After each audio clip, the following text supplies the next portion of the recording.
show you this distributor and how to repair it. Sometimes other mechanics change the whole distributor instead of repairing it because to avoid all the errors and keep the car in good shape. Now I'm trying to change the parts inside. First of all,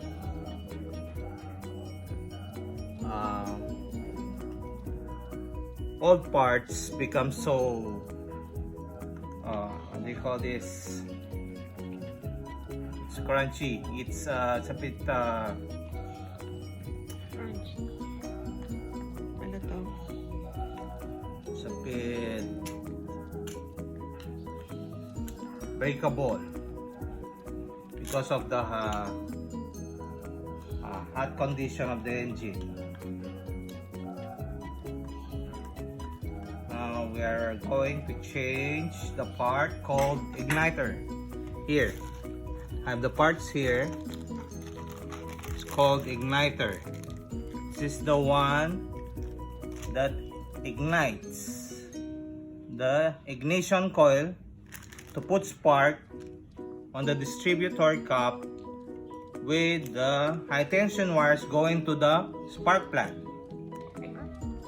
Okay, and this igniter gets signal from the pulsar. They call it magneto. Okay, actually we have the old parts.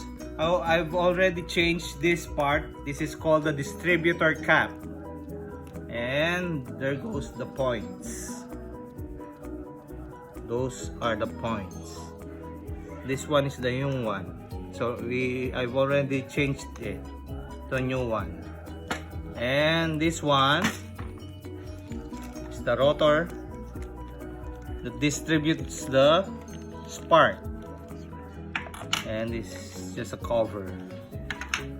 And this one is a new one, a new part, because the old one is rusty and it's broken, so crunchy. If you turn the nut, can easily break because of the hot condition of the engine. Here is a new one. It's an ignition coil. It's an ignition coil that sends the high tension sparks to the distributor cap. Okay, and it is connected here. This one is the positive from the supply. It's coming from here, and this is the condenser.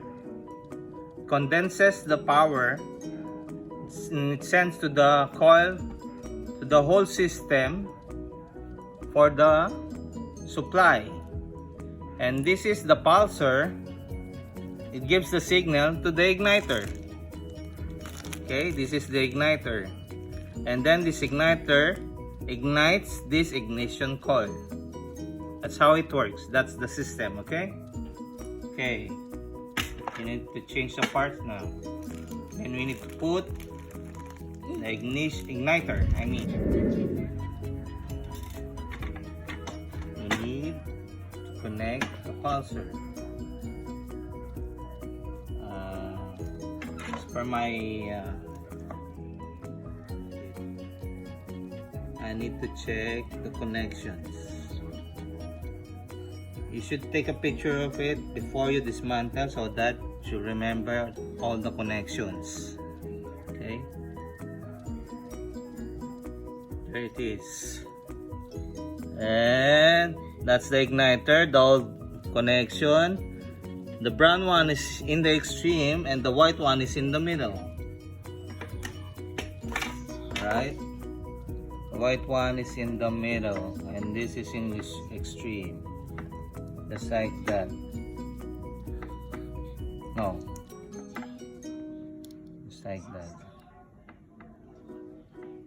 And I need this.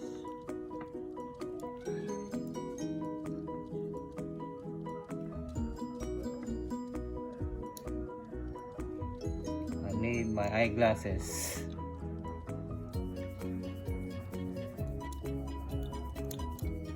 And the nut. There, the nut. There.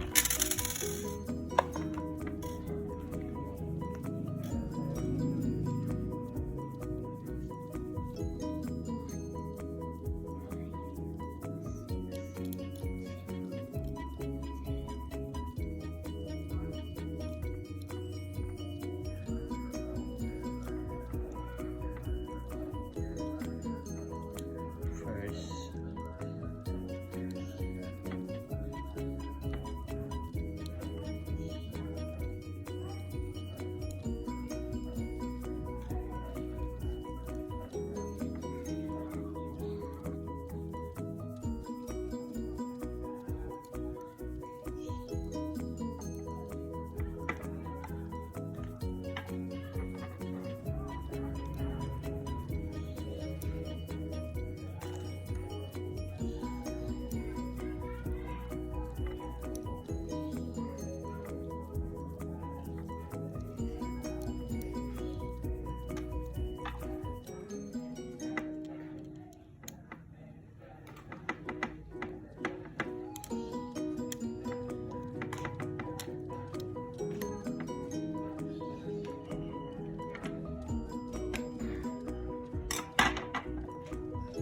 now we need to connect the supply from the positive connection of the ignition coil.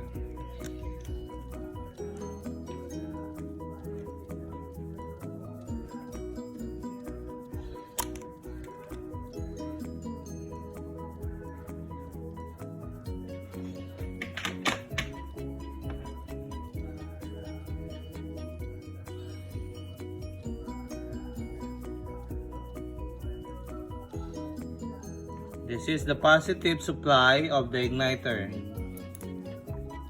This is the one that sends the signal and gets the supply from the main supply coming from here, and gives this also gives the supply to the ignition coil.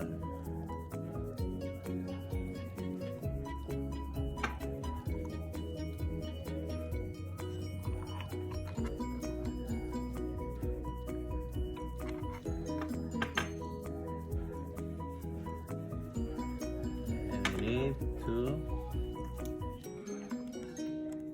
keep this one tightened.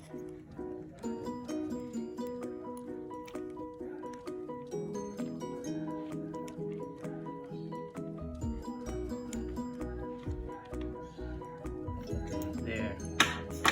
Then this yellow one is the negative, or the common supply of the igniter, and it's also connected this ignition coil, the ignition coil here, this one.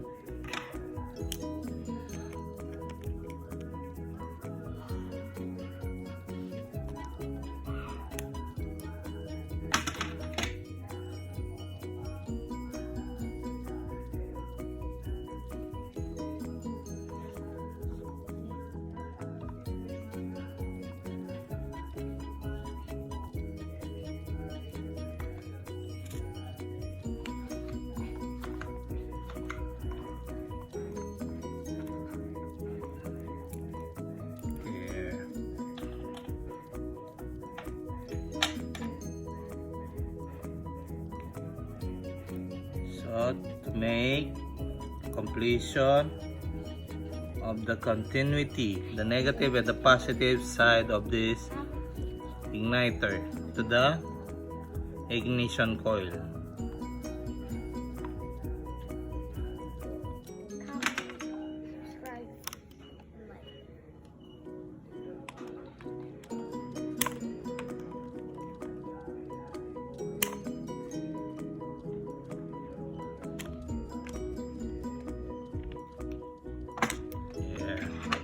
Now we need to connect the common supply, the negative one,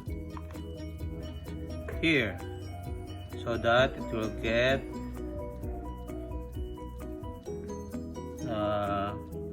the grounding of this igniter.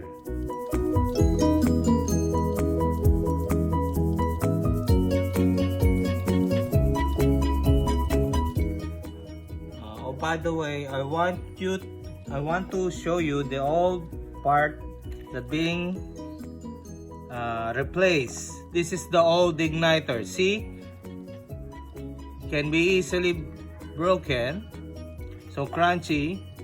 That's why we need to change it into new one. Okay.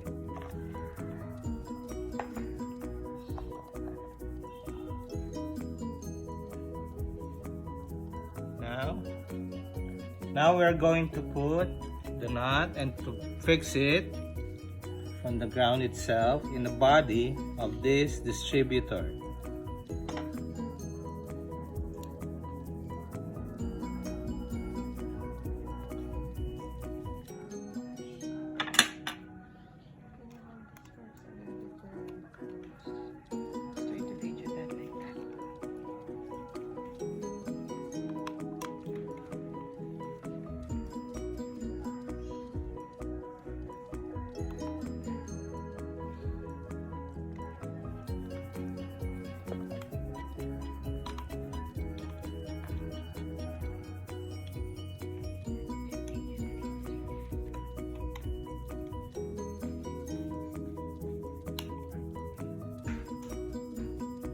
Now, check all the connections so that you can avoid all groundings and sparks that may cause,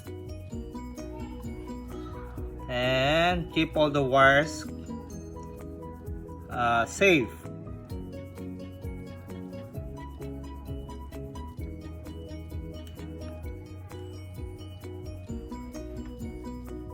So that it won't hit the rotor there.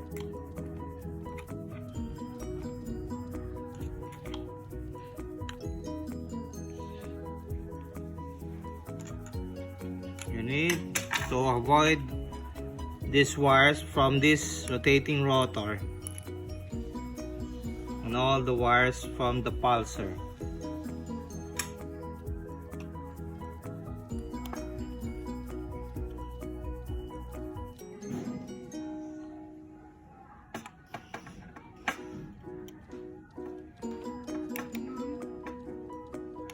There. And you need to check if the rotor is rotating perfectly. Okay. And now we need to put the cover so that everything inside is protected. Where is the cover? There.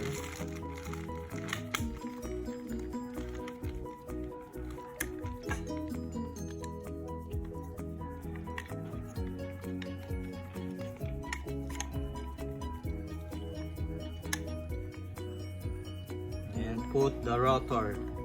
This is the one that distributes the spark from all the points, spark plug number 1, 2, 3, and 4.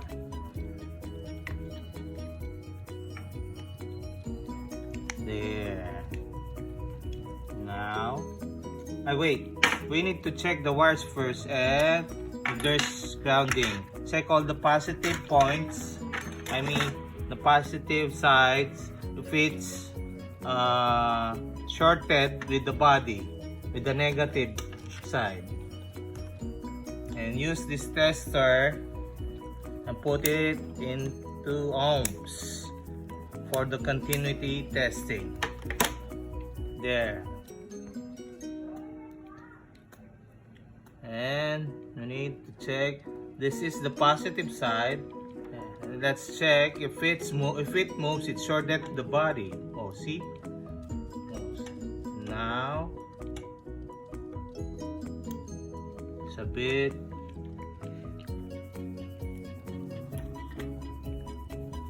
it's grounded. We need to check on again the negative. And this is the positive. There. This is the positive. Now, you need to check the continuity there. So that means it runs, the whole thing is running. The system is running. I mean, there's a continuity in everything. So that means this one, everything is functional. And it is interconnected by function and parts. Okay, there's continuity. At first, there's not even any sign of continuity. Now, it's moving. It means everything is connected. And that's it. Okay, we need to cover everything up and check if there's no wires touching this rotor and it's moving freely. Then we need to put the rotor, and you'll see the lobe. There's the cam lobe that you see there, to make sure that this one is pointing to the right direction and right point. And there it goes. It's like this. The lobe and this pointer. There. And you need to check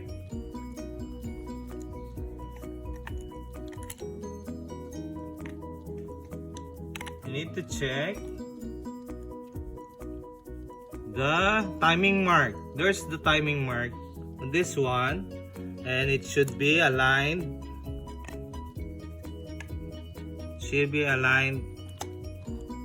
Wait. Yeah.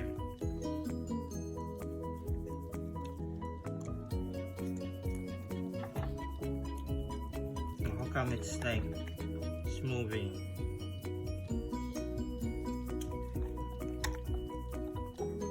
We need to fix this one, or rather,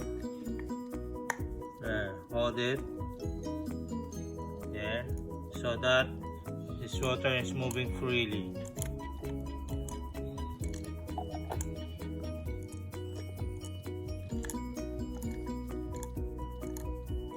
And there's a timing mark. This one, there, see the notch, should be pointed there. Those are the timing marks. And this one, the timing mark, gives the right position to the top dead center of the engine, the zero, the top dead center of the engine. And we need to set the pistons top dead center on the number 1 piston. And there goes the right timing. There. Okay, we need to cover everything up until such time it will be installed in the engine itself. Okay.